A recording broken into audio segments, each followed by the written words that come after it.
দুপুরের মধ্যে 15 অঞ্চলে 60 কিলোমিটার বেগে ঝড়ের সংখ্যা। দলীয় নেতাকর্মীদের জরুরি নির্দেশনা দিল আওয়ামী লীগ। মোটরসাইকেল দুর্ঘটনায় ছাত্রদল নেতাসহ নিহত 2। পেঁয়াজের দাম কমল কেজিতে 15 টাকা। মিশরে ভয়াবহ ট্রেন দুর্ঘটনায় নিহত 3, আহত 49। ঢাকাসহ দেশের 15 অঞ্চলে দুপুরের মধ্যে 60 কিলোমিটার বেগে ঝড়ের সংখ্যা রয়েছে। এজন্য এসব এলাকার নদীবন্দরগুলোকে সতর্কতার সংকেত দেখাতে বলা হয়েছে। রবিবার ভোর 5টা থেকে দুপুর 1টা পর্যন্ত দেশের অভ্যন্তরীণ নদীবন্দরের জন্য দেওয়া পূর্বাভাসে এ তথ্য জানানো হয়েছে। এতে বলা হয়েছে, রাজশাহী, পাবনা, বগুড়া, টাঙ্গাইল, ঢাকা, ফরিদপুর, যশোর, কুষ্টিয়া, খুলনা, বরিশাল, পটুয়াখালী, নোয়াখালী, কুমিল্লা, চট্টগ্রাম ও কক্সবাজার অঞ্চলের উপর দিয়ে দক্ষিণ-পূর্ব দিক থেকে ঘন্টায় 45 থেকে 60 কিলোমিটার বেগে ঝড় হতে পারে।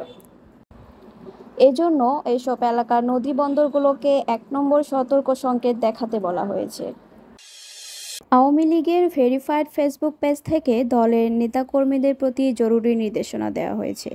শনিবার দিনগত মধ্যরাতে এক পোস্টে এই নির্দেশনা দেওয়া হয়। এতে তৃণমূল নেতাকর্মীর পাশে দাঁড়ানোর পাশাপাশি কোনো প্রকার উস্কানির ফাঁদে পা না দেওয়ার আহ্বান জানানো হয়েছে। এছাড়াও আওয়ামী লীগের নেতাকর্মীর উপর হামলা, অগ্নিসংযোগ ও ভাঙচুরের যেসব ঘটনা ঘটেছে তা সামাজিক যোগাযোগ মাধ্যমে প্রচার করতে বলা হয়েছে।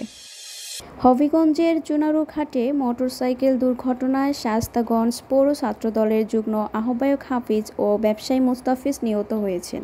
শনিবার রাত 9টার দিকে উপজেলার চণ্ডীছড়া চা বাগান এলাকায় এ দুর্ঘটনা ঘটে। দুর্ঘটনার সত্যতা নিশ্চিত করেছেন চুনারুঘাট থানার ওসি হিল্লোল রায়। নিহতরা হলেন শায়েস্তাগঞ্জ উপজেলার সুদিয়াখালা গ্রামের মৌলুদ মিয়ার ছেলে ও শায়েস্তাগঞ্জ পৌর ছাত্রদলের সিনিয়র যুগ্ম আহ্বায়ক হাফিজ সরকার এবং একই উপজেলার তালুগড়ে গ্রামের হাজী কিসমত আলীর ছেলে মুস্তাফিজুর রহমান।